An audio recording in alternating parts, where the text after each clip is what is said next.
വൈകുന്നേരത്തെ ചായക്കൊക്കെ ഉണ്ടാക്കാൻ പറ്റുന്ന ഒരു അടിപൊളി സ്നാക്ക് റെസിപ്പിയാണ്. പെട്ടെന്ന് തന്നെ നമുക്ക് ചെയ്തെടുക്കാനും പറ്റും, കഴിക്കാൻ നല്ല ടേസ്റ്റാണ് കേട്ടോ. അപ്പോൾ ഇത് ഉണ്ടാക്കാനായിട്ട് കുറച്ച് സവാള, പച്ചമുളക്, ഇഞ്ചി, വെളുത്തുള്ളി പേസ്റ്റ് ഇതെല്ലാം കൂടി നന്നായിട്ടൊന്ന് വഴറ്റിയെടുക്കുക. ഒന്ന് വഴഞ്ഞു വരുന്ന സമയം നമുക്കതിലേക്ക് മസാലകളൊക്കെ ആഡ് ചെയ്യാം. മഞ്ഞൾപ്പൊടി, കുറച്ച് ചിക്കൻ മസാല, കുറച്ച് മല്ലിപ്പൊടി, മുളക് പൊടി, കുറച്ച് ബിരിയാണി മസാല ഇതെല്ലാം കൂടി ആഡ് ചെയ്തതിന് ശേഷം ഉപ്പും മഞ്ഞളും ഇട്ട ബീഫാണ് ഞാൻ ഇതിലേക്ക് ആഡ് ചെയ്തിട്ടുള്ളത്. നിങ്ങൾക്ക് വേണമെങ്കിൽ ചിക്കനും ആഡ് ചെയ്യാം കേട്ടോ.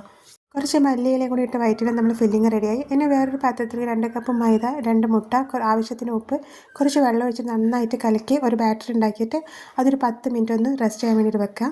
അതിനുശേഷം നമ്മൾ ഒരു പാൻ അടുപ്പത്ത് വെച്ചിട്ട് കുറച്ച് നെയ്യ് ഒഴിച്ച് നമ്മൾ ഉണ്ടാക്കി വെച്ച മൈദൻ്റെ കൂട്ട് കുറച്ചൊഴിച്ച് അതിൻ്റെ മേലെ ഫില്ലിങ്ങും അതിൻ്റെ മേലെ കുറച്ച് എഗ്ഗ് പുഴുങ്ങിയിട്ട് സ്ലൈസായിട്ട് കട്ട് ചെയ്തതും കൂടി ഇടണം. നമ്മളെ കയ്യിലുള്ള ബാറ്ററും ഫില്ലിങ്ങും കഴിയുന്നത് വരെ ഇങ്ങനെ ലെയറായിട്ട് സെറ്റ് ചെയ്തെടുക്കുക.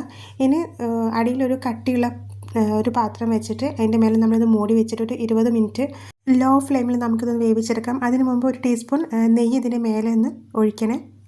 ഒന്ന് വെന്തതിന് ശേഷം നമുക്ക് വേറൊരു പാൻ വെച്ചിട്ട് ഇതൊന്ന് മറിച്ചിട്ടിട്ട് ആ ഒരു ഭാഗം കൂടി ഒന്ന് വേവിച്ചെടുത്താൽ നമ്മുടെ അടിപൊളിയായിട്ടുള്ളൊരു പോള റെഡി ആയിട്ടോ. ഉള്ളിൽ നല്ല എഗ്ഗിൻ്റെ ഫില്ലിംഗ് ഒക്കെ ഉള്ളതുകൊണ്ട് നല്ല ടേസ്റ്റ് ഉണ്ട് അത് കഴിക്കാൻ. ഇറാനി പോളൻ്റെ പോലെ ഒരുപാട് ഓയിലോ അല്ലെങ്കിൽ ഒരുപാട് പാലോ ഒന്നും ഇതിന് ആവശ്യമില്ല. മൈദ ആയതുകൊണ്ട് തന്നെ ഇത് പെട്ടെന്ന് തന്നെ സെറ്റായി കിട്ടും ചെയ്യും കേട്ടോ. അപ്പോൾ എല്ലാവരും ട്രൈ ചെയ്ത് നോക്കേ.